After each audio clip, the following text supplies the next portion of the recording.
while we've been sitting here, as some of you know, there's actually been news in the elections and democracy space, because it's a day that ends in Y, so there are court cases affecting elections. Probably the biggest one is the Sixth Circuit is the first appellate court, I believe, to have ruled on the voter data cases on appeal from the District Court in Michigan and upheld the District Court dismissing that case, another loss for the DOJ. They're 0-9 in the district courts. They are 0-1 in the appellate courts.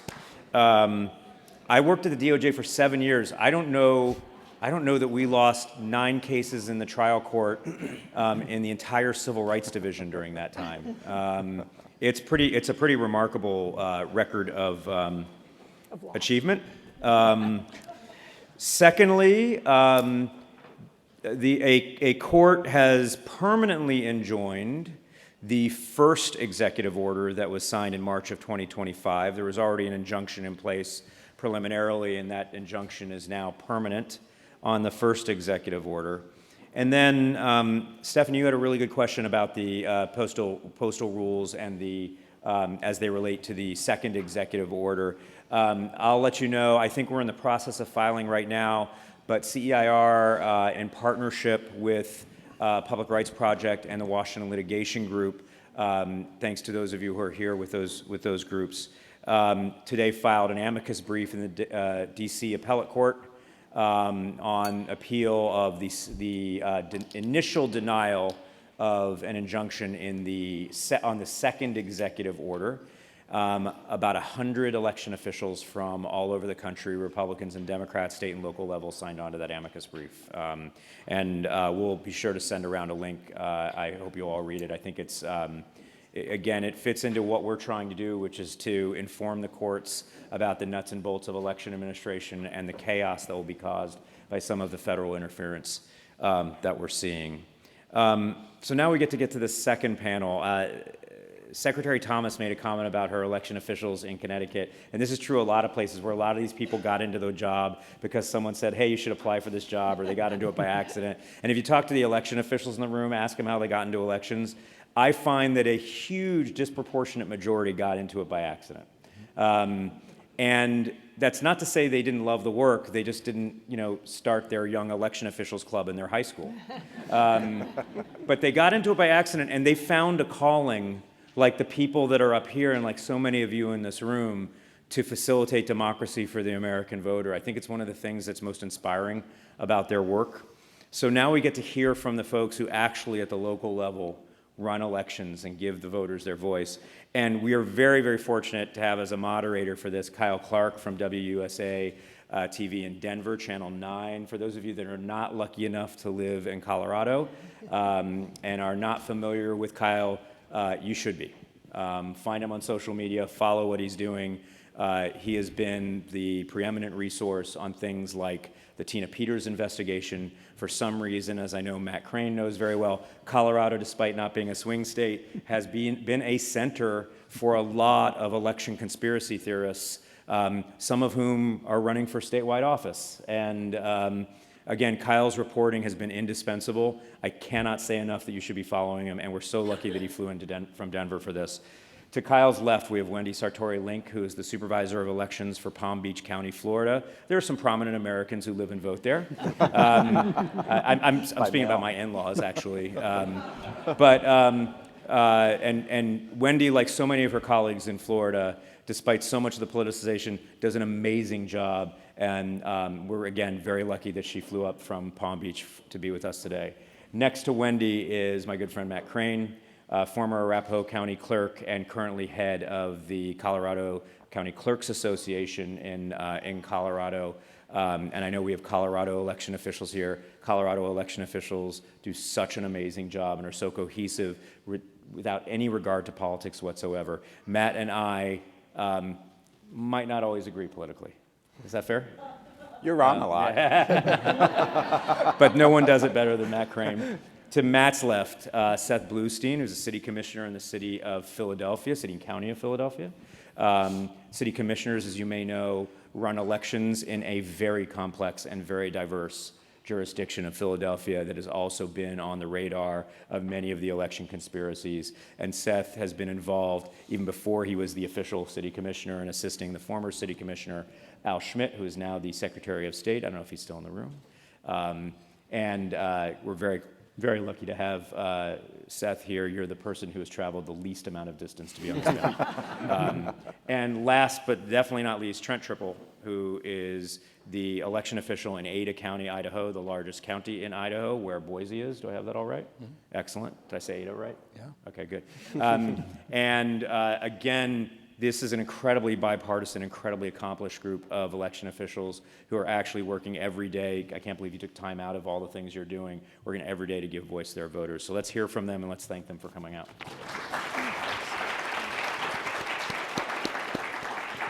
David, thank you for the invitation to be here. Thank you, all of you, for being here as well. If you're here, who's running the elections? You have very good staffs. If we could start out with a deeper biography from each of you, just about how you got into this line of work and why you've stayed in this line of work. Wendy? Sure. I was actually an attorney, commercial real estate and corporate work, had nothing to do with elections. I voted, and that was about it. And I got a call literally out of the blue. Governor DeSantis had just been elected and got a call saying, would you consider being the supervisor of elections? I said, no. Why would I do that? Yeah. I've got a really good practice, and I don't do anything with elections. I don't know anything about it. So I turned it down a couple of times and then was asked to go up to Tallahassee to meet with them. And then he said, nobody knows how to do it, but I had done some crisis management work. And he said, I think you're the right person with a legal background and crisis management background to come in and try to turn things around. So I initially said, okay, but I can only give up my day job for 2 years, and so I'll get you through 2020 and then I'm out. And that was the agreement. So we agreed ahead of time that that's all I could do. And he said, but you'll change your mind. No, I won't, and I did. So yeah, you get bit by the bug, and just like I'm sure everybody here, the people in my office could all make more money doing something else. And they stay, or even the same thing they're doing someplace else. And they stay because they believe in what we're doing, and that's what bit me. Matt, you got into elections work, then what, voters excused you from it? They did. Yep. I still have a nervous twitch about that. No, they did. I started in 2000. I majored in poli-sci in college. And, I wanted to go on and do great things, be president, rule the world, the whole 9 yards. And so coming out of college, there was a job at the Denver Election Commission. And so I'm like, oh, well, okay, I'll put in for this. I'll do my time, go meet some good people, and then they get into some really cool area of public policy, right? And 26 years later, here I am. And it's an incredibly rewarding career. But for those of us, and I know election officials, you guys know this is truly a passion for us to do. What this work means in the fabric of our country. People have fought and died for this, right? So to be able to, my favorite memory from before the voters dismissed me was sitting with my staff. We call that promoting you to a full-time voter. I got that from sure one of my colleagues in the room It here. sure felt like a promotion, I'll tell you. But Carly, I got a different promotion than you've gotten. But sitting with my staff, and Jennifer Morell's here, who worked with me in Arapahoe County, after you do any election, but especially a presidential election, and you're like, holy moly, what we've just done facilitated this, our most cherished right to vote for the citizens in our jurisdiction. It's the most amazing feeling. And so after my term expired in 19, I went to work with advising CISA as a consultant, election security expert consultant, under Trump 1, and then under Biden, the Biden administration 2. And then it just so happened in 2021, during that time, the position of CCCA executive director came open. And, the Lord works in mysterious ways, because losing was very hard to deal with. But I think it really worked out to be here and to work with the community. It's amazing men and women, and they're the reason why I get up and go to work every day. Seth, how was it that you determined that what you wanted to do for a living is explain to people what a city commissioner in Philadelphia does? Well, in Philadelphia, we have a bipartisan Board of Elections, and the commissioners are elected. So when I was in grad school at Penn, I worked on Secretary Schmidt's campaign when he ran for commissioner the first time. And we were fortunate to win that election, defeating a 16-year incumbent. So we won the election in November. I graduated from grad school in December and then started working as a deputy commissioner in January. My wife likes to joke that I've never truly interviewed for a job before because I started working right away in the commissioner's office and then haven't left since. So I served as a deputy commissioner for 10 years, from 2012 to 22. And when Secretary Schmidt left the office to pursue other opportunities, I was appointed by the mayor to fill his vacancy. And when I interviewed with the mayor's chief of staff for the position, the first question they asked was, after everything you just went through in 2020, like, why would you want to do this again? And I think it's a fair question. It's one that a lot of us have probably thought about who went through that experience. And the answer was pretty straightforward. It's somebody has to, right? And with that experience that we had, I felt like we could provide value to the voters of Philadelphia, and to take that experience and stay in office and keep serving and continuing to do that. And we've done that now for an additional almost 5 years. Trent, what led you into this low stress, low strain, low pressure environment? Well, I needed to downgrade my stress levels. For 20 years, I was a fighter pilot in the Air Force, and thought I'd do something a lot more relaxing. And so when I got back to Idaho, my family and I had been all over the world, and we wanted to settle down, continue raising our kids, and I needed something to do after I got out of the Air Force. So a friend of mine, Phil McGrain, who's now actually the Secretary of State for Idaho, he was the county clerk at the time, and we connected through a relative, and I was enticed by county government because I felt like it gave me a purpose, right? In the military, you did hard things every day, long hours, ate sandy food, slept on cots in the desert for long periods of time. And, but you woke up every day knowing why you were doing it. There was a purpose to it. And that's what drew me into county government, is I felt like there was a purpose there. He went on to run for Secretary of State, and I hit my head really hard and decided to run for election. And I just felt like this was a good place to be. I felt like we were doing good things. This was all in the heat of what was going on with the 2020 election. And as a fighter pilot, you shoot straight and speak the truth. And I wanted our community to know what was going on and that they could trust elections. So I felt like this was a good space for me. We've heard a lot already today about the idea of potential federal interference in elections, the role of mis and disinformation, and we'll talk about those things. But I don't want to assume that those actually are your greatest challenges on the ground when it comes to carrying out free and fair elections. So I'd like to hear from each of you about what your greatest single challenge is to running elections well and as you see fit. Seth, maybe we could start with you on this. There's been a lot of change in Pennsylvania's elections since I started. Prior to 2020, Pennsylvania passed a no excuse vote by mail law for the first time. We had to administer that election with new voting machines, with that new law during the pandemic, with everything that went on in 2020. So I think we're still living in that shadow. So it is a challenge to continue governing, running our elections with that in the back of our mind. But I think right now the biggest challenge is voter apathy, and making sure that voters turn out and that they appreciate that they have an opportunity to make their voice heard. And even if they're hearing a lot of things in the background that may scare them to come out, a lot of that was discussed in the first panel, and like you said, we'll touch on it, that they can still make their voice heard, and that we've provided options for them, different ways for them to be able to vote and make their voice heard, and that's the biggest challenge right now. Voter apathy even in a swing state. Yeah, I mean, even in a swing state, in Philadelphia, we don't have a ton of competitive elections on the ballot right now.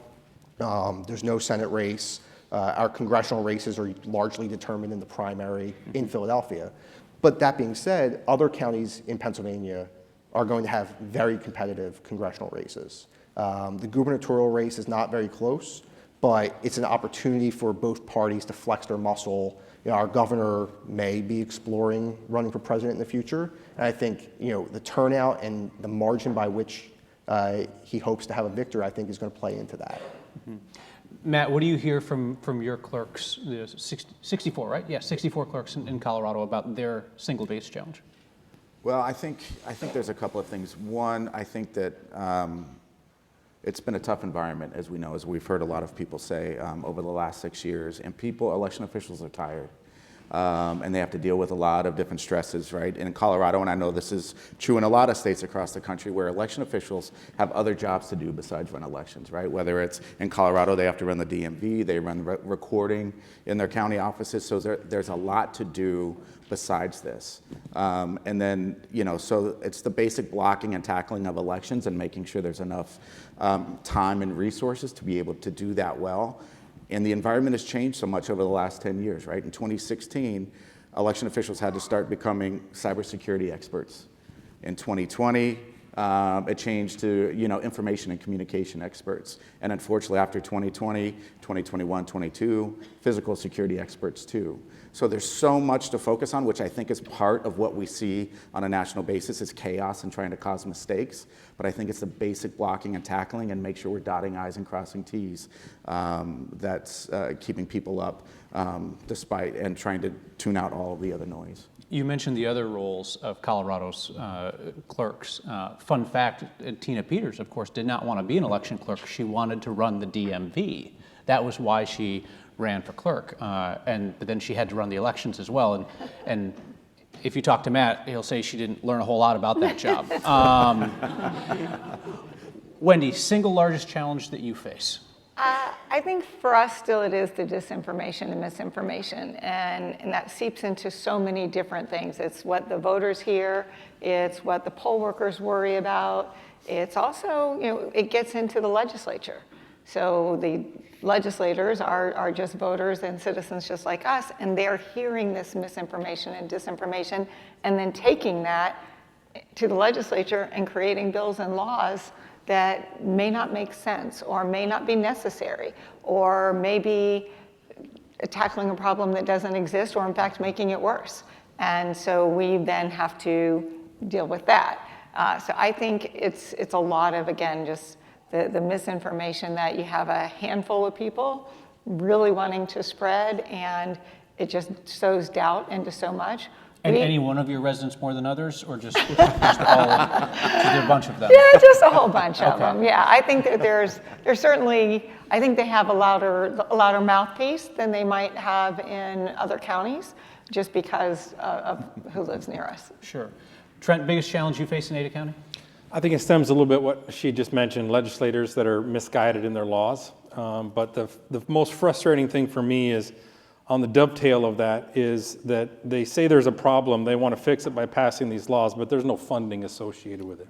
So they're always asking us to do more, to be better, to be more secure, more accurate, faster, but they don't provide any funding to do any of that stuff, which I'd be okay with. I'm okay with being faster, more accurate, and all of those things, but I can't do it with no funding. And so that's probably one of our biggest challenges. Mm-hmm. What's working? Piece of technology, a workflow, a way to communicate with the public. What have you found that you would like to share with your peers and others who are interested in your work a success? Trent, you want to start us off? Two things I think helped us significantly in Idaho is we tapped into a pretty prominent podcaster, Matt Todd. He runs The Ranch. He's a Californian transplant that came from California to Idaho, and he didn't know anything about local politics, so we started this podcast. And we jumped on him, Secretary of State and a couple county clerks, and he brought us in for several episodes that were viewed by millions of people across the state. And we felt like that was a huge success. The other thing that we did is, I got tired of hearing about this transparency thing and the balance between security and allowing people to see what's happening with the elections process. So we did something that was probably pretty radical at the time, but we posted all of our images for our ballots online. And we did it in a format that is very, very easily searchable by vote type, by candidate, all these things. You can look at every single ballot cast in every contest. And we invited all the election skeptics in to help us design the system. So they had no excuses afterwards, right? They can download this all and put it in their own software and audit us till their heart's delight, do all of these things. And after that, the noise died down significantly. And so those are two things that I think we've done in Idaho that have helped, right? One is communicate with the masses via maybe non-traditional communication means, but then also just saying, hey, look, there's nothing to hide here. You can see everything that I have, judge for yourself, and that's kind of tampered down some of the rhetoric. How difficult do you think it would be for other jurisdictions to do what you've done with the ballot transparency? Larger jurisdictions, say. Well, CEIR is the company that we used out of Massachusetts. I think there's 17 states that have now started doing a version of it. Texas and Kentucky and some other places are looking at it. Washington was one vote away in their Senate from funding it throughout their whole state. So I think there's an appetite for it. There's challenges, though. Some state laws prevent you from publishing those ballot images. And there's also concerns about voter privacy.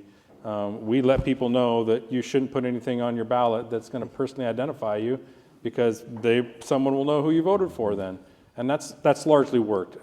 We also mask small little numbers in places so people can't determine who someone voted for. But I think it's very easily done in a lot of states. I don't think it's necessary everywhere. I think that's the beauty of the system that we have, is that you can react to local needs, right, and local pressures, and have the ability to do that. And it's not a one-size-fits-all, like everyone has to do it the same way, because everywhere is different, right? Some are cities, some are counties, some run different types of elections throughout the year.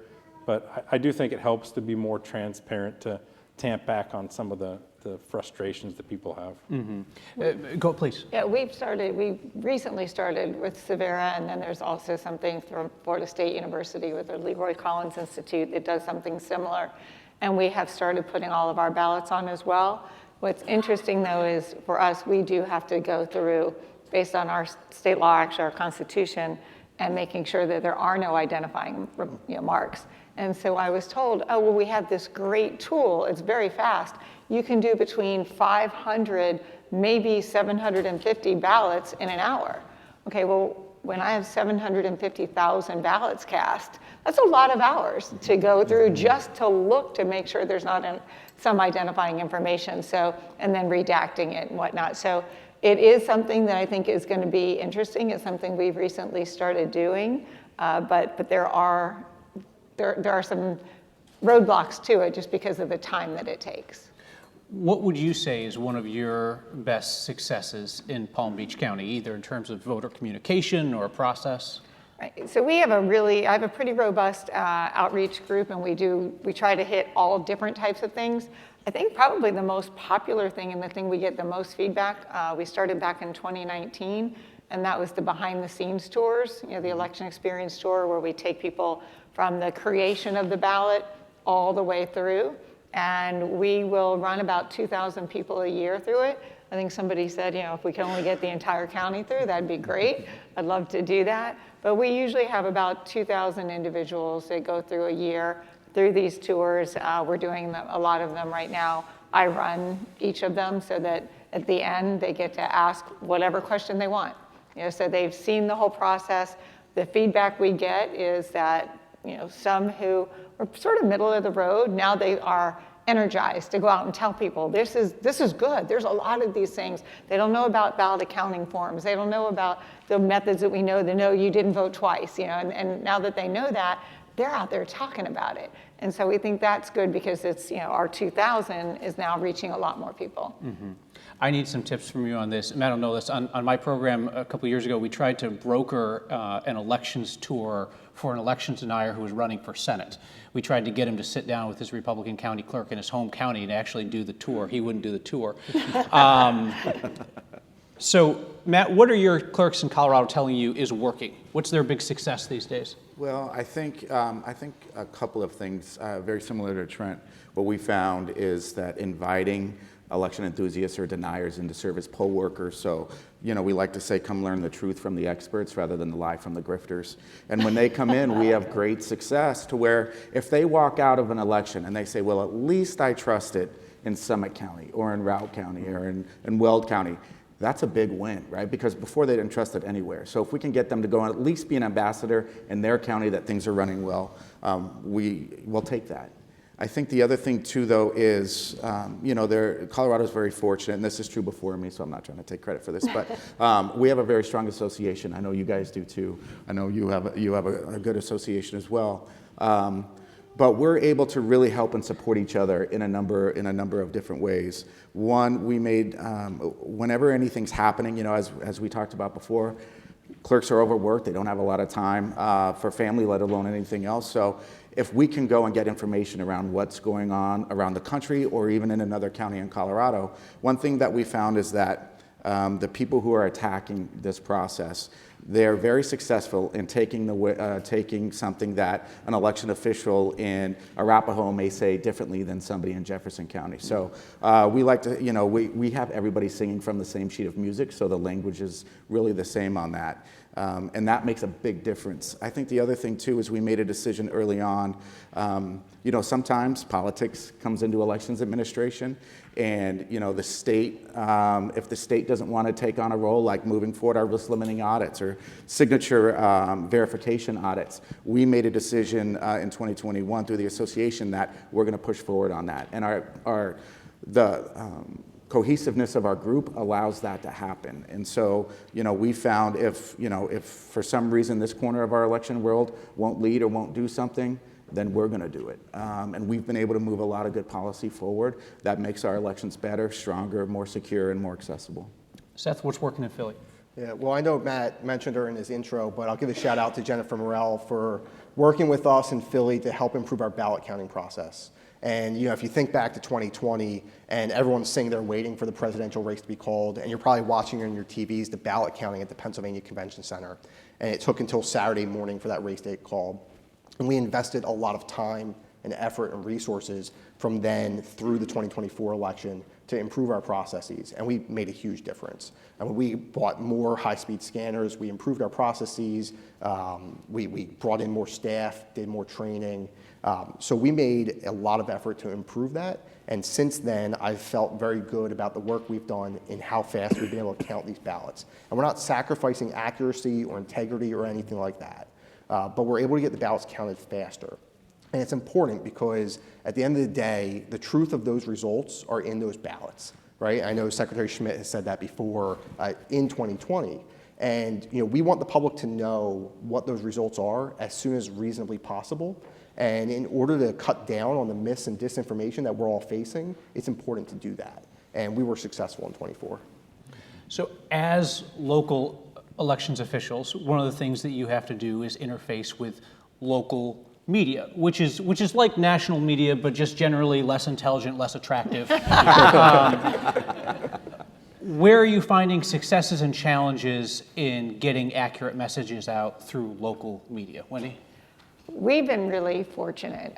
We invite the media to those tours, for example, so they see firsthand some of that. We also let them come in during an election. We'll have open sort of like almost open mic night, where they can come in, ask us anything they want. When I first came into office, Palm Beach County had not a great relationship with the media, and they were pushed out. So we really put a lot of focus on saying, we have nothing to hide. So since we have nothing to hide, you can come in anytime you want. And you can look at the stuff, ask us the questions, and do it. And I think initially, people showed up a lot. Now they don't come even that often. Yeah, so I think that the media has been very helpful when we do have something that we need to get out.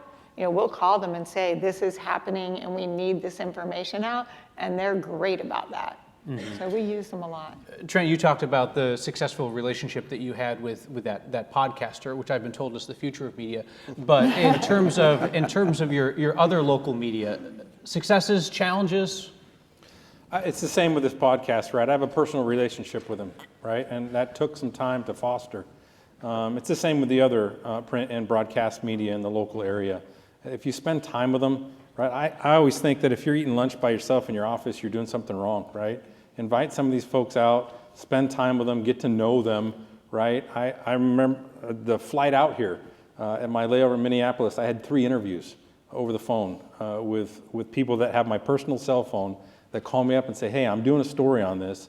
I need some information. Can you answer some questions, right? That doesn't happen if you don't have those personal relationships, right? And then when it does hit the fan on election night, it's easy for me to then call them and say, hey, I want to get out in front of this. Can you please help me and come in, do an interview, let's do something. Can you run a piece for us?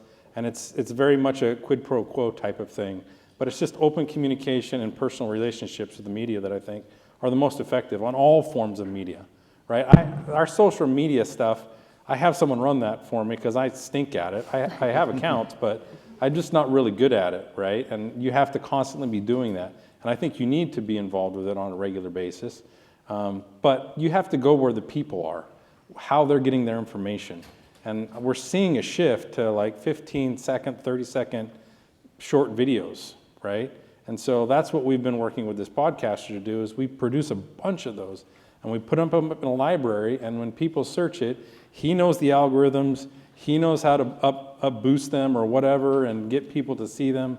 And all of a sudden now people are having these as normal feeds that pop up on their regular algorithms that are like, oh, did you know that we use paper ballots and it's a 15-second video and it's goofy and has animation and all kinds of stuff. And that's how we're connecting with a lot of folks, I think. Mm-hmm. Yeah, I mean, it's almost like, sports coaches will talk about how the best of ability is availability, right? They want healthy players. And from a journalist perspective, the best ability in an elected official is accessibility, right? If I can't reach you, I probably can't represent your point of view very well, So I think it speaks to that approach. Seth, you're dealing with the largest media market out of anybody up here. What have your experiences been like? Yeah, we've had a lot of success with the warehouse tours with both local media and national media. Like we had Vote Beats, almost their entire team come in and gave them a tour of our facility. So that's been really helpful. I think the biggest challenge we've had in Philadelphia's market in the print media is turnover. Similar to the first panel when they're talking about turnover in elections officials, well, we're seeing turnover in reporters. Beats are getting cut back. People are coming in right out of college, and they just don't have experience in elections or covering elections and politics. So trying to meet with them and coach them a little bit and talk about how elections work, almost like here are the questions you should be asking. That's been a challenge since our reporter who covered Philadelphia elections for a long time left to go to a national outlet. Mm-hmm. Matt, I hear you all the time on conservative talk radio in Colorado, taking calls. Do you enjoy being a pain sponge? Is that a strategy for you? How do you and your clerks look at media relations? Well, generally speaking, we have a really good relationship with most media, I would say.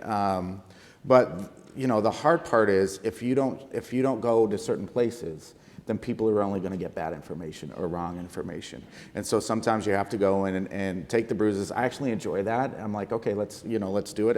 Can we do more callers? Like when they say we're done, I'm like, oh, damn, let's keep going. But you have to participate aggressively in the public square. I don't have the megaphone that is the White House, right? Clerks don't have, these rumble shows, all that kind of thing, where these people have amassed massive audiences. So we don't have the luxury of just sitting back and saying, okay, we hope this just turns out. We have to get out there. We can't be scared to engage. So that's what we have tried to do. And the tough part too is, it's not, most election officials didn't run for this with ambition to move on to Congress or president, right? They're very civic-minded, community-minded. They do this job because they believe in the mission. They want to do it and go home to their families. They're not comfortable with a microphone. And so you really have to work with folks to get comfortable doing that and engaging. And you see great results that come from it. But there are some spaces we won't go into because we know it's just not productive, and you don't want to give some of those voices a higher profile by doing that. But you have to participate aggressively. Otherwise, the bad information is going to win, and it's just too important to let that happen. Mm-hmm. To the credit of you and your clerks, when we reach out to Matt for a story, it always is, how many clerks do you want? And it's like 2 would suffice. He's like, I've got 6, and they're all ready in 90 minutes. I'm like, I don't need 6. Just give me a D and an R. That's all I need. So a lot of what you talked about with the media relations and with the public relations is your proactive work. But obviously there also is a reactive component to this when people are saying things, when the information gets out ahead of you. One thing that we struggle with as local journalists is when to engage with obvious bad faith critics, typically under the guise of just asking questions, right? Especially in election seasons, they'll crop up with this conspiracy theory or that. How do you make the decision of when and how to engage with not just skeptics, but bad faith critics? Seth? Yeah, so it depends in part on how large their platform is, right? So if some random account with no followers says something that's totally incorrect, you have to measure whether engaging with that will then elevate it in a way that's unhelpful. But when it's the President of the United States or the owner of Twitter, then it's probably worth responding to. And we've done that. So we've dealt with those types of mis and disinformation from very large accounts with huge platforms where we felt like responding in real time with the accurate, correct information would be helpful, because then that information would get covered by the media in equal measure. And if you don't engage aggressively, as Matt said, then you're leaving that open for only one point of view. So even if the person is acting in bad faith, I do think it's worth engaging when engaging can help spread the information further. I mean, my follower count is never going to be enough to make that difference on its own. So you need the secondary amplification from the media to make it work. Mm-hmm. Trent, what's your philosophy on engaging with people, even if it appears they're acting in bad faith? How do you defend your work without being defensive? It's a fine line, especially with my background. I want to punch them in the face most of the time. But I engage with all of them on certain terms. I won't get into chat rooms. I won't start putting out defensive press releases. I'll call them personally and say, hey, can we have a conversation? What is it that concerns you? What is it that I have that I can give you that will help you understand what we're doing? It's just a very civil conversation. It's taken a long time, whereas they would burst the information out like 2 or 3 years ago without talking to anybody and send it to all of their followers, right? And say, incite the riot, let's go, right? Well, now it's to the point where they'll text me or call me personally and say, hey, I heard this, happening from some uncle's cousin in North Dakota, right? Do you have an answer for this? And I said, yeah, I've got an answer for it. Can we talk about it? Can we meet in person? Probably be easier to explain. You want to come down to the office? Whatever. And I'll just open up the doors and anything that they want and just talk through it with them. We don't always agree in the end, but I think now it's gotten to the point where they trust me, and then I can also be a conduit for the news and the media, because they'll never trust the media in some cases, but they'll come trust me. And I can be a backdrop for them to go, look, what you're hearing from the media is truth, right? What they're covering is true. And it helps them tamp down some there too. So it's not a silver bullet. There's no one-time fix for things like that. It's a conscious effort of continually engaging at the right time, at the right level. But often, 10 times a day, my PIO comes to me and says, oh, look, you see this post? And I go, yeah, it's by someone who's got like 3 followers. Do we respond to it? And I'm like, no, we don't respond to it, right? If I feel it's like somebody that's got, influence within a certain sphere, then let's go talk with them, right? But a lot of times it's just random things that pop up that get people really excited, right? Because they saw it and they think since they saw it, everybody saw it. And you're like, no, not everybody saw this. So I'm not worried about some of those things. Mm-hmm. When do you and your team choose to engage? When do you choose to just leave it? What approach do you take? Somewhat similar. How big is their following? We do have some, because again, partially because of where we are, that will have given them the actual factual information 25 times, and it doesn't fit their narrative. So it gets tossed aside, and they're going to do their part. We try now, some of it through trial and error.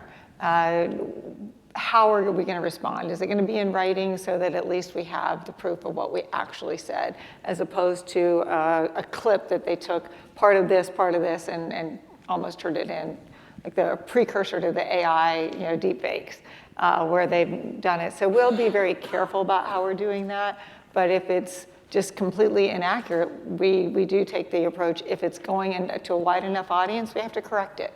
But we will, all the little tricks, you don't repeat the bad things they said, you go out, try to say just positively what you're actually doing, and trying to, if it gets really bad, we will let the media know. All right, this is out there, this isn't the way it's working, and try to attack it our own way. Mm-hmm. As a journalist, I'll often engage with trolls online, and I think it's a great way to get to know these folks before they run for office. Which, every time I say that, people laugh as if it's a joke. Well, we have them on our ballot right say, now, so it's not a joke. It's not a joke. No, they absolutely do get elected, and then you have to respond when they come forward as an elected official. Matt, what's your line for what level of oxygen or attention you're willing to give to bad faith criticism? Well, generally speaking, we try not to. Well, first of all, I think it's important, and after 2020, I think there was a natural reaction from a lot of people in our community to kind of go into the fetal position and not be willing to hear anything or any criticisms. And that's a mistake too, because there's always room for improvement. There's no such thing as a perfect election. So we can't throw out the baby with the bathwater there. But what we do, what's important is not giving credit, as you were saying, to whoever is saying it. But what I try to do for my folks in the association is look for themes or claims that are out there, and then just say, okay, somebody says that Elon Musk, came in through the Millennium Falcon and stopped the steal, and then we talk about why, that's not possible. So you try to address it that way by going to the claim and putting the positive framing around it, and how our community is so resilient, and our basic security steps will stop something like that from happening. But every now and again, there is somebody who does get elevated or elevates themselves into the public square, and we've a time or two had to not engage directly with that person, but we will go, and Carly Koppas, who's here from Weld County as well, we will make sure we get into rooms or into information pathways to be able to take that person on and say why what they're saying is not true, and how it's impacting, in our case, the Republican Party, and how it's a cancer on the Republican Party. So generally speaking, we try to take the higher road and just go to the claim. But every now and again, you have to get your hands dirty and get in the mud a little bit, which we're fine to do sometimes too.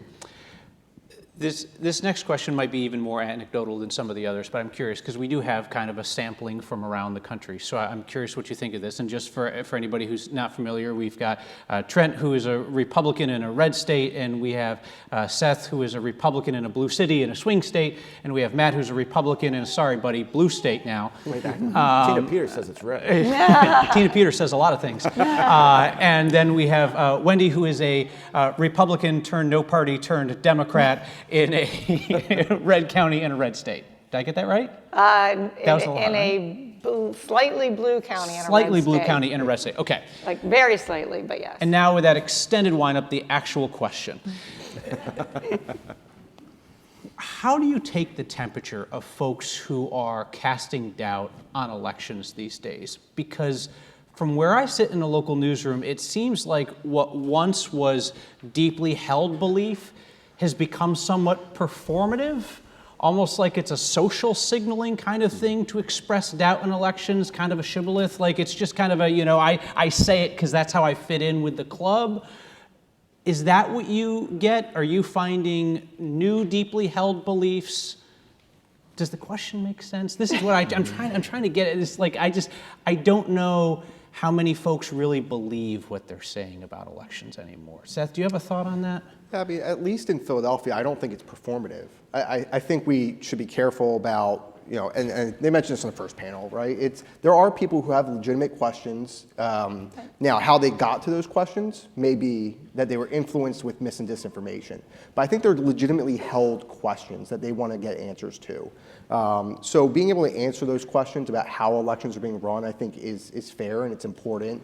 And I do think when you have those one-on-one conversations, when you're able to get lunch or coffee with someone and really talk them through what's happening, you're able to make an impact, on that person. You're not always going to walk out, fully agreeing with you, but I think you are able to give them a little bit more faith. Mm-hmm. So I don't think it's performative necessarily. Now, at the national level, congressional members, state party leaders, maybe that's a different story.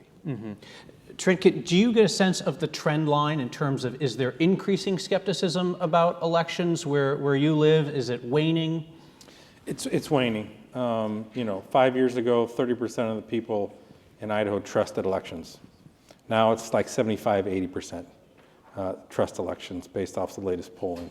So we've done a lot of work to get people to turn the corner. In 2021 and 2022, I had hundreds, thousands of poll watchers, right, that were sent to our precincts by the different parties, right? This last election, I had 0, right? And so I think we've turned the corner, but it feels very much like we have wildfires in the West Coast, right? And you've ever been through a valley where the fire burned out half of the valley and the other half is still green trees, but you can see little smokes, right, on the left-hand side, and you're always nervous that if the conditions were just right, it would start up again and burn the other side of the valley, right? That's the question I have, Trent, with that is how much of it is results-based, do you think? I mean, if the result in 2024 had turned out differently, or if the margin was closer, do you think that trend from 2020 would have continued? Because I know a lot of people, when you're looking at the polls, it looks like we've turned the corner, but it could very easily slip back, I think. I think locally, it didn't. Trump won in Idaho in 16, 20, and 24, right? So I don't think that it was the national narrative that I think really brought some of that distrust into our local sphere. Now, they still don't necessarily trust Philadelphia, right? They trust Idaho, right? But they may not trust other places, right? And so I think we've turned that corner. Regardless of what happened on the national level, I still think they would feel trust in the public sphere within the local space. And I think that's something that we've worked really hard on.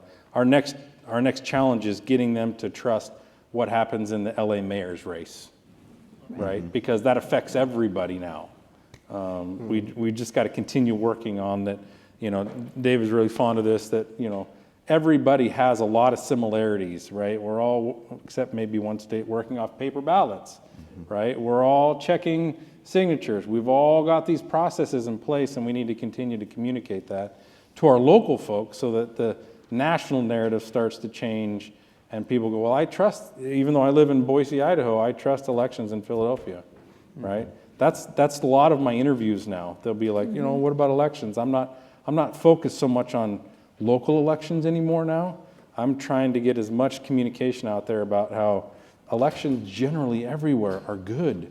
There's no one out there that's trying, not no one, the majority of people out there running elections are doing the right thing, right? And so that's going to take a while. It's not going to happen in one election cycle. It's not going to happen in one administration. It's going to take years, like it's taken us years to get around the corner locally. So, Matt, I know in Colorado, CU Boulder polls attitudes about elections every year, and there is that height of mistrust kind of after 2020. But then the picture was improving from your perspective in the year since, ahead of 24. Right.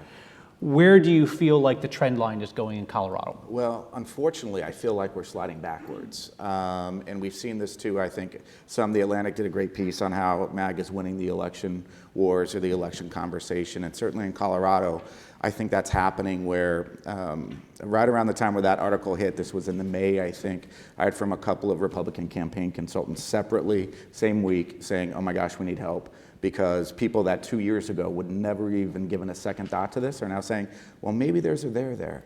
And it also coincides with some of our biggest election denier / grifter / bad actor / everything else you can say. They are getting more mainstreamed on conservative talk radio now. And you hear conservative talk radio hosts leaning more into the election denial stuff. And so I feel like we made great improvements. Your original question, I think there are true believers who are pushing this, at least in Colorado, and they have big audiences and followings, but then there's a big opportunity group, people who have legitimate questions, and that's who we try to engage with and win the hearts and minds of too. And we made great success, even coming out of 24, and I think, Seth, you're right, a lot of that had to do with the fact that President Trump won the national election, or won the election. But now, since then, it's going the other way, and I know you get this, following you on social media, it's crazy, but certainly as it seems like it's going to be a blue wave year, at least in Colorado, a lot of these, that's going to play right into the grifters' hands to where they can keep churning on this. And I was only partially kidding when I said Tina Peters thinks Colorado was really a red state. That's a narrative that's out there, right? And so we have to continually fight against this. I wrote down this quote, actually, from one of my favorite election skeptics in Colorado who said recently, quote, "Elections, while fake, are a battlefield."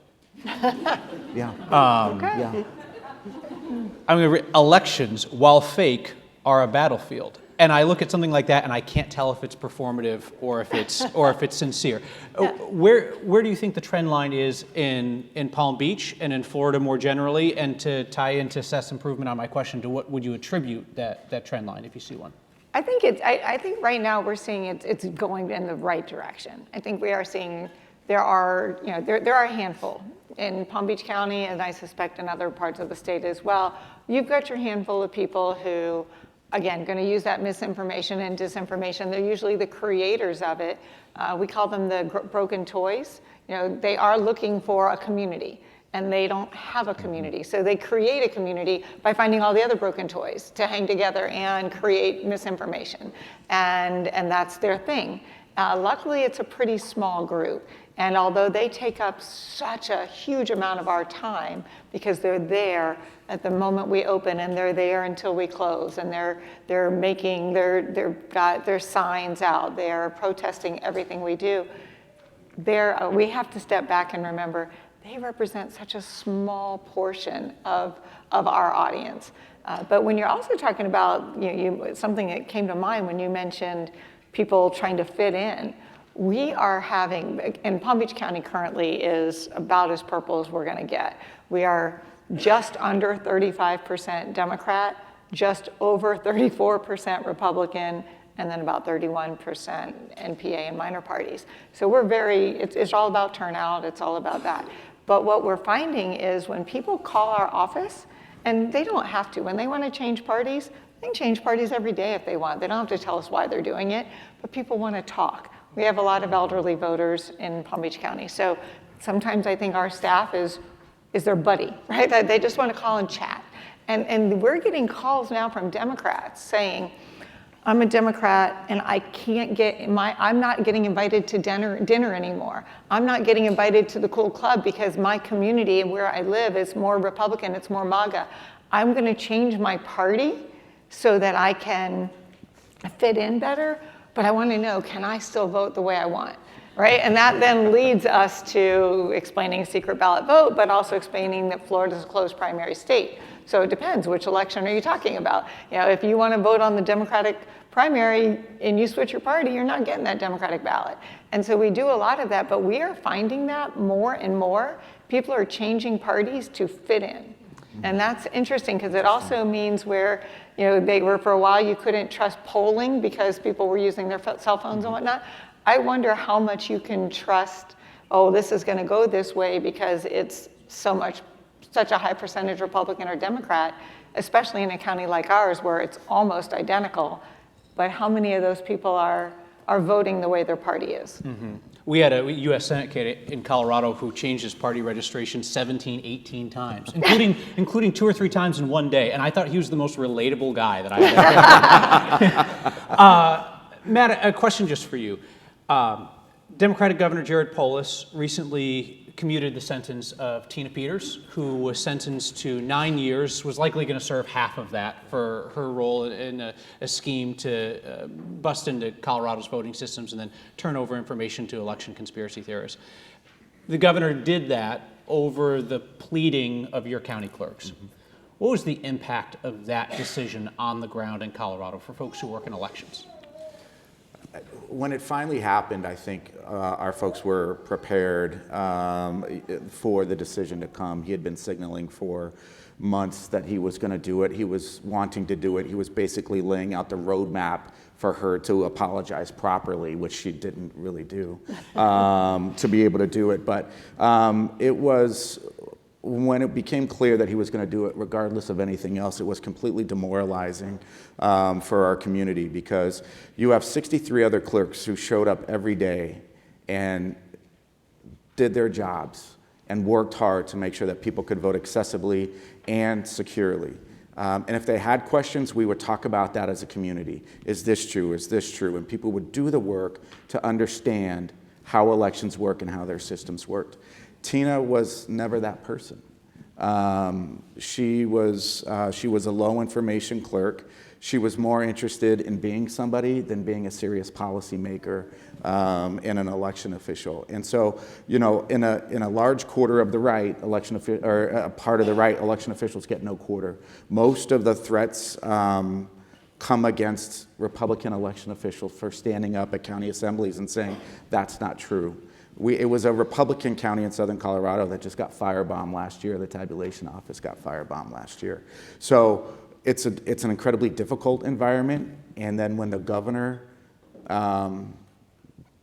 pardoned her, and she didn't seem to be a good prisoner. The commutation board just came out this week. I'm sure you saw that. I think we'd heard that before, that they unanimously said don't commute her sentence. And the fact that he still did it, we felt it was a complete betrayal. And we had lots of people in this room who were supportive, sent letters to the governor. Thank you guys for your help with that. But we just felt like it was a complete betrayal to the work that we do, what we stand for, the entire community. Yeah, I read every one of the governor's previous commutation letters in all 8 years in office, and he had a stock template of each one, and he took out one paragraph from Tina Peters' commutation letter, and it was the letter that said, "You're genuinely remorseful, you've been a model prisoner, and you will improve the community when you get out." He took that paragraph out. Right. Wow. It's time for Q&A. All right. So as folks formulate questions, fire a hand up, and we'll get those questions going. While we wait for that to happen, I want to touch base with each of you just real quickly on the issue of what the threat environment looks like for your folks on the ground. In Colorado last week, the MAGA podcaster who sparked the theory that Dominion rigged the 2020 election said, quote, "I think violence is going to be necessary." He said, "We know who our targets are, and there are targets." That could just be talk. That could be more than that. Seth, what's the threat environment like for you guys? Yeah. Well, compared to 2020, in my personal experience, the threat environment hasn't been as bad recently. Alternatively, anti-Semitism has gone through the roof. So that's been tough to deal with, especially in 24. Physical security has been so important. I mean, we've established a really secure perimeter around our warehouse. I would say we've done everything we possibly can to have a safe election environment, short of putting sharpshooters on the roof. It's taken a lot of work to get to that place. So we're prepared for it in case it comes back. Trent, threat environment? Fortunately, we work really closely with our sheriffs, our local law enforcement, I think for the most part, it's not a real high threat environment in Idaho. I say that tongue in cheek because we do have militias and very unique people that live in parts of Idaho. But I think for the most part, again, they generally trust the elections that are happening in Idaho. So I haven't sensed or felt or seen anything that would lead me to believe that, things will be bad. That said, things can change very quickly. And like I said, half of the valley's been burned.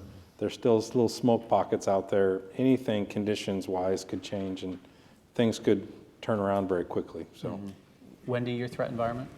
I think it's in good shape right now. We do have, as we talked earlier, Florida went from you had to have a concealed weapons permit to now you can open carry. And even when you had to have concealed weapons permit for things, you could not bring weapons into a polling location. When the laws changed, it didn't fully carry over, so that there's some question as to interpretation. So it's very clear that you cannot bring a handgun, a knife, a lot of different types of weapons into a polling location. You just got to think big. Right. It's not clear, however, whether you would interpret that to include you can't bring your AR-15 into a polling location. And that's a thing. And so, are we going to be looking at Second Amendment auditors who are going to test that? And for us, we don't get involved in Second Amendment issues and whether you should or should not be allowed to do this. What I'm looking at is from the perspective of the voter. Is my voter going to feel that they can come in and vote? Or are they intimidated or harassed? We have in Florida 150 foot from the polling location doors. We have a perimeter that you can't just be hanging out there doing things. But is there going to be any threat to the voter to where they're feeling intimidated? We'll have to look at it from that perspective. Yeah, and Matt, I think we kind of touched on the threat environment there in Colorado post Peters. What, the firebombing was Archuleta County? Archuleta County, right. Yeah, last. A question from out here? Yes, please. Hi, thank you for doing this. My name is Erica Filter. I am a reporter with National Journal. I just wanted to ask, the last panel talked a lot more about some of the uncertainties still happening, especially with mail-in voting. How are you communicating that to voters? And with the voter apathy that Seth mentioned, how are you ensuring voters come back if any guidance changes between now and November? Yeah, so I guess I'll kick off. So when I'm going around in the community and talking to voters and community groups, I'm hearing a lot of concern about federal agents at polling places, ICE, things like that. And I know they touched on this in the first panel, as you mentioned, but it's really just explained to voters that as of right now, things are as they have been, right? Nothing has changed in Philadelphia from last year's election to the upcoming election at this moment. And that doesn't mean we're not preparing internally. A lot of times they just want us to comfort them that we are going to be prepared. So a lot of the questions will just be like, are you going to be able to respond to this if something happens? And we're working with our city solicitor and all the relevant partners to make sure that we have everything we need to be prepared for it. Matt, I know in Colorado there was talk, at least behind closed doors, about setting up a shadow postal system to deliver mail ballots to people if USPS is taken out of commission. Mm-hmm. How far did those conversations Make it get? sound I'm so asking you as a journalist because I legitimately make want to it know sound the so answer. nefarious, a shadow delivery system. Well, no, I think to Seth's point, I think especially after 2020, election officials can no longer summarily dismiss anything that they hear, and you have to plan for it. And so whether it's creating election security working groups or different things like that, you see election officials getting a lot more mature in their ability to respond to incidents. So in Colorado, that is one of the things, we just had an election cleanup bill go through our legislature. Part of that bill was to expand the governor's powers over Title I, which is our election code, to be able to address something should, the president say, okay, we're not delivering any mail ballots anymore. And what does that look like? And so we have kind of gone through and war gamed that.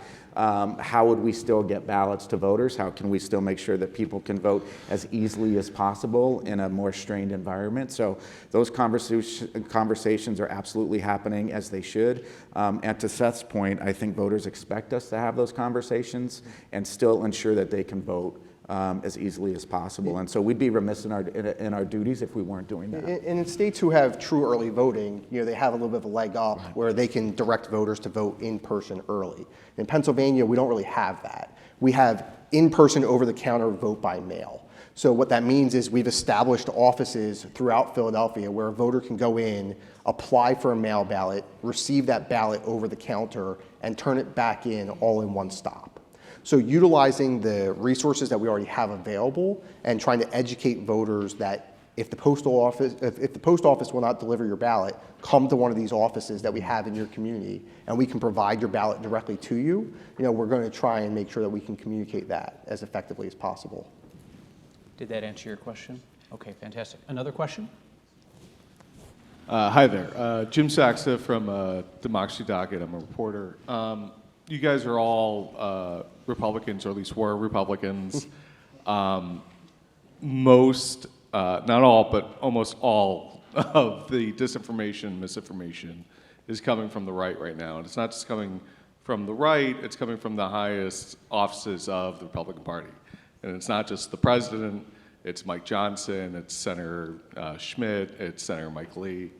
My question for you is, what are your conversations like with county leaders, state leaders, and elected officials in your party about this issue and about what they're doing to democracy?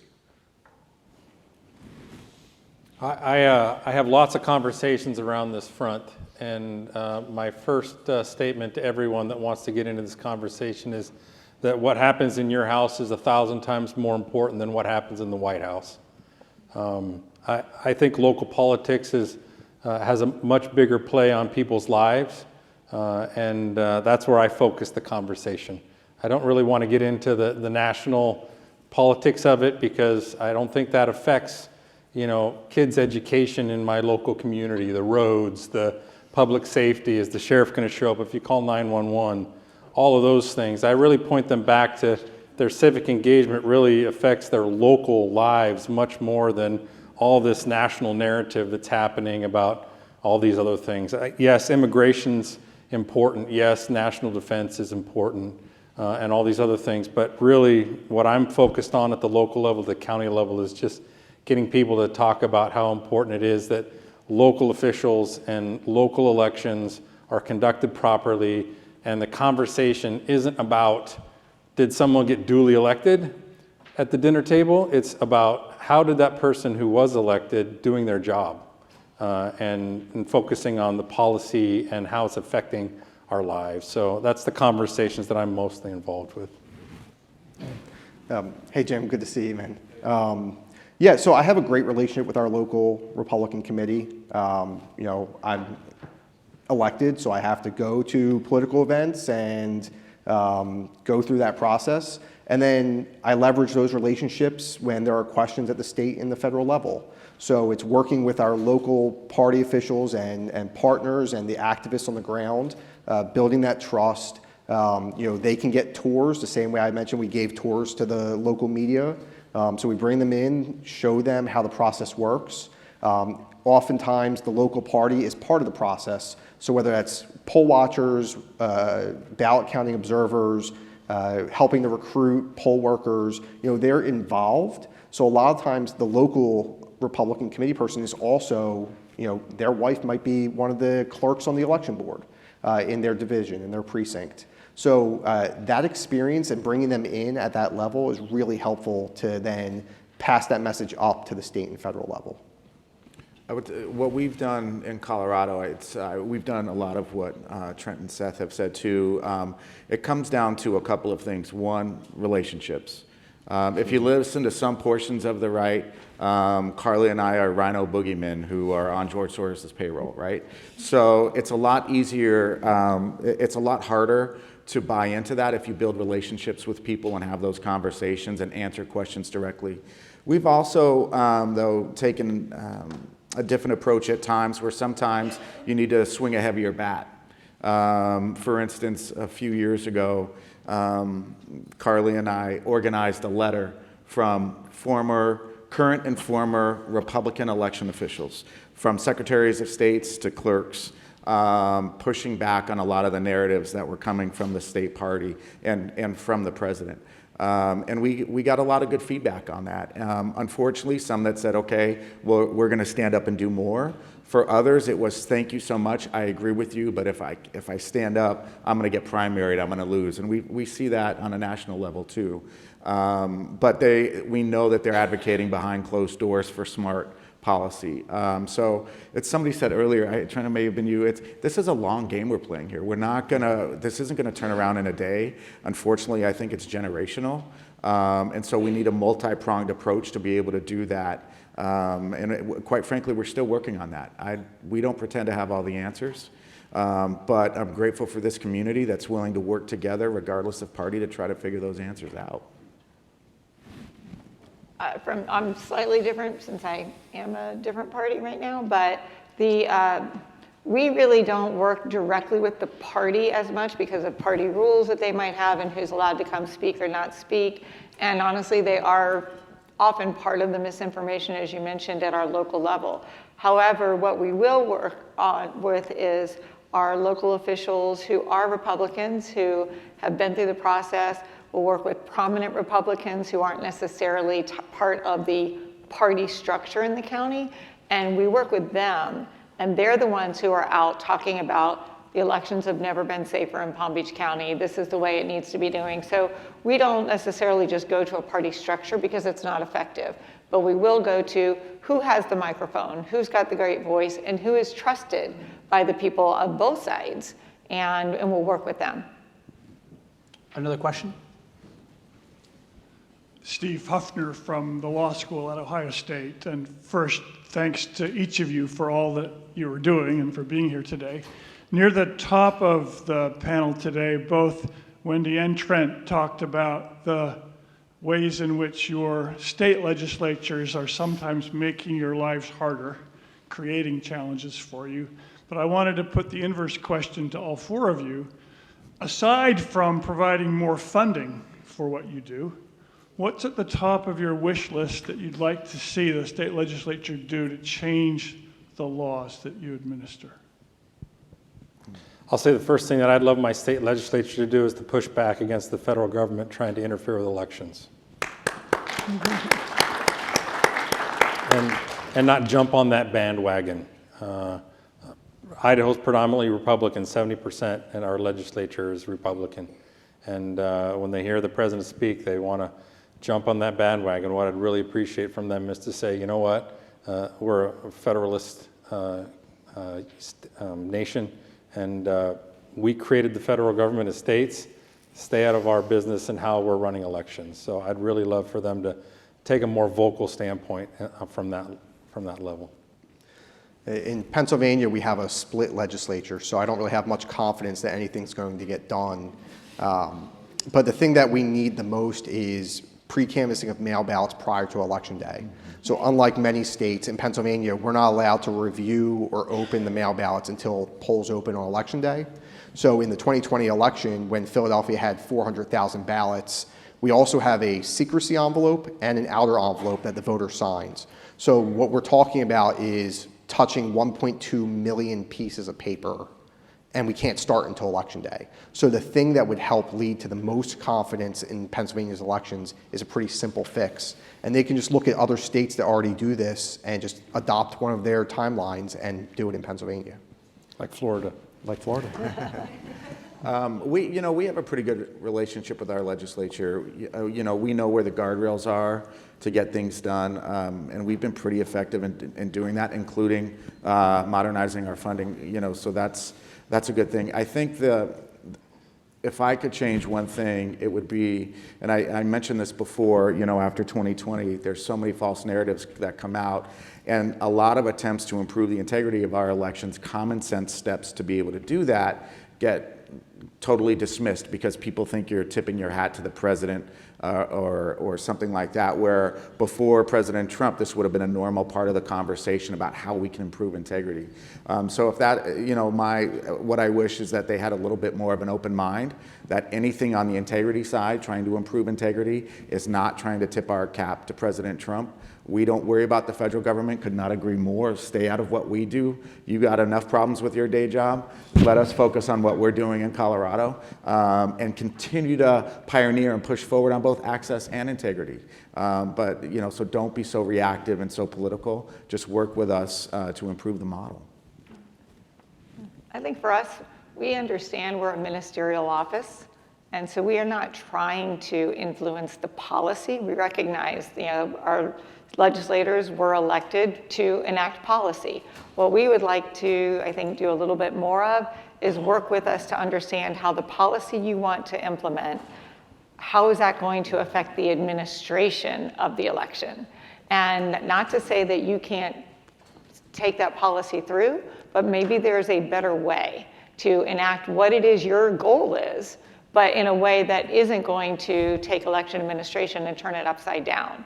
And so I think if we could work together a little more closely, and sometimes that's going to mean maybe we need to get the bill the day before you're going to vote on it, why don't we have some time where we can work together so we understand what it is you're trying to do, whether we agree with it or not. If we understand this is what you're going to do, maybe we can work on a way that is going to do that in a way that's not as disruptive just from the administrative standpoint, and will still help voters so that they can vote, that they can do the things they need to do. Another question?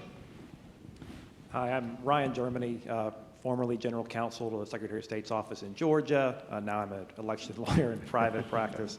My question is, I completely understand how big a part of your job dealing with mis and disinformation is, dealing with potential threats.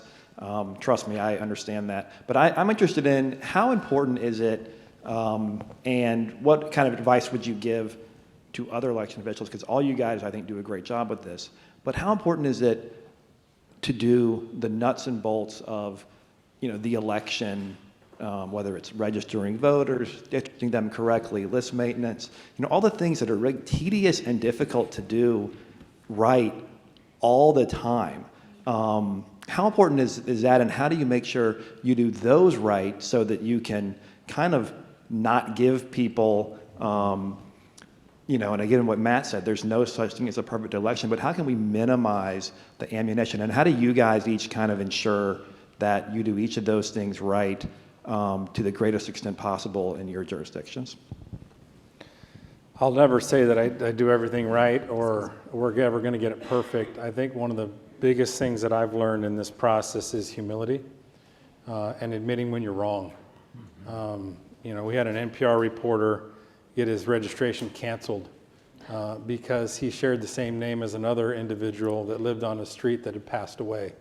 And we had an election worker erroneously remove him from the voter rolls when they saw the Health and Human Services report. And then obviously he called us and said, hey, what's going on here? And that's the last person you want questioning how you're running elections, right? But I said, come on in, bring your equipment, let's do an interview. And on live radio that morning, I said, we screwed up and we removed your name erroneously. And we're going to figure out how to fix this and make sure that it doesn't happen again. But it also gave you an opportunity to talk about how we do maintain voter rolls regularly and do all these other things, right? So I think my message to other folks is do the best that you can, but also admit sometimes when you're wrong. And if you think you're the smartest person in the room all the time, you've got a big problem as an elections worker, someone running elections. There's always better ways to do things. You should always be thinking how you can innovate, how you can squeeze more out of the rock, and I think just going down those lines and also being positive, right? It's really easy in this line of business to get really negative, right? And be depressed about all these other things you see and hear. But I think maintaining a positive attitude about, I'll be the first one to tell you, our elections are more secure, they're more open, they're more accessible. The voters have more access to the ballot now, and they're more transparent than they were 5 years ago. That is a wonderful thing. That is an awesome thing, right? And I hope everybody sees that and has trust in that and goes, okay, I want to come out. One of the things I always tell the Republicans that come into my office questioning elections integrity, it says, you're shooting yourselves in the foot if you tell everyone we're not running elections correctly, because then they don't want to come out and vote because they don't trust the system. If you want them to show up, why don't you get out there and say the system's working properly and you can trust that your vote is counted properly when you come in to cast a vote. That's the smartest thing that a Republican can do, but some of them aren't that smart. I think you're right, though. I think it's critical. We've got to get that part right? That's our job. That's what we do. It's got to be right. And I think much like you were saying in Colorado, in Florida, we have an association. We have 67 counties. Our association is very close. We work very closely together. And we spend a lot of time sharing best practices with each other. All right, how do you do this the best? How do you do it the most efficiently? Like you said, you can't be the smartest person in the room. We have 67 of us. Somebody's going to do it better than you do. And maybe your county is really small or your county is really big and it may not fit exactly on that particular one, but there's going to be something somebody's doing better than you. And I think one of the things that we don't have individual egos. We have a collective ego. People in Florida will absolutely tell you we think we do elections the best, right? But individually, yeah, we think we do it the best. But individually, we are all looking to each other for how can we do this better as a state? How can we each do it a little bit better? And I think that's what's critical, because you've got to get that part right if you're going to have the faith in the elections that we need. I think, oh, go ahead. I was going to say the other thing, I think that's right. The other thing that we're trying to convince people too is that you're not too small to be the next national story, right? I mean, who would have thought Antrim County, Michigan would have been the story that it was? And so it is important. Mistakes do lead to broader disinformation. And so you're not too small to get noticed. So you have to do the work, you have to dot the I's, you have to cross the T's. But something Trent said that's really right. You have to celebrate the wins too. When you do something well, it's so easy to get drawn down into and kind of depressed, right, with how scary the environment is for election officials. So it's so much more important to celebrate the wins and realize there's so much support. The bad guys, they're well funded, they're a lot more organized this time, but you know what? So are we guys. And we have an amazing support network, not just with our associations, but with organizations like CEIR or TAG or Advanced Elections. We have a great network now to support us doing this work. So, don't get so depressed. Focus on what you have to do. And at the end, the juice is going to be worth the squeeze. Our elections are going to be great, and people will have confidence in that. I would just add to that, I don't know that Matt wants to talk about this, but his clerks, his county level clerks, have spent a lot of time in the last 3 years explaining away the errors in the basic blocking and tackling by our Secretary of State's office that the county clerks were not involved in, but they're the front line for the voter confidence, and the mistakes have been made up the line from them, and they've had to answer for it. Well, and real quick, I want to flip the premise and put a little bit of a positive spin on it. So not just talking about, defending against mis and disinformation, but, organizations who want to impact turnout and community organizing, right? And they come and say, how can you make sure that you can help us with turnout and getting voters registered? And sometimes I'll say to them is, we can help you with that by doing our jobs really well. Because if you're getting a line of voters from the nearby university to come out and vote, and they're waiting in line when the polls open, if I haven't recruited the poll workers and trained them and programmed the voting machines properly, then they're not gonna be able to vote. So the best impact we can have, whether it's defending the integrity of the election or helping increase accessibility and turnout, is just by doing the basics of our job really well. And that's the best impact we can have. Is that our time, or do we have time for one more? We have time for one more quick question. Yes. Hi, Katie Waldo with We the Action. We're recruiting lawyers to fill roles like poll workers and staff voter hotlines. So my question to you is, for those volunteer roles, for your poll workers, how do you keep them engaged between elections? We have a newsletter that goes out once a month to all of our poll workers, just talking about updates, technology changes, process changes, wins, great things that we've seen in the news. They're our greatest ambassadors because they're the closest to the voters. And so we constantly just are educating them and keeping them informed of what's going on a monthly basis. We also have recognition programs for like poll workers that have been doing it for 5, 10, 15, 20 years, and we celebrate them. We bring them in, have cakes and throw parties for them in between the elections. We've consolidated in Idaho down to just 2 elections per year. And so it is a challenge for us because the frequency of those has gone down. We used to have 4 a year, and it was much easier to constantly have that engagement. So we're finding new ways to do things. We're open to different ways, but again, election time is when everyone wants to talk about elections. Outside of that, Very true. it's tough. It's a challenge. Yeah. I'll give you some of my special elections. I had 6 elections, thank in 6 elections in 7 months, and we normally will have 4 elections in a 2-year cycle. I had 12 in a 25-month cycle. So our poll workers were constantly engaged. Yeah. They were like, wait, aren't we supposed to have a break now? So again, not 100% of them, but yeah, so we keep them engaged. Thank you all so much for your expertise. Thank you for the work that you do. And thank you all for being here as well.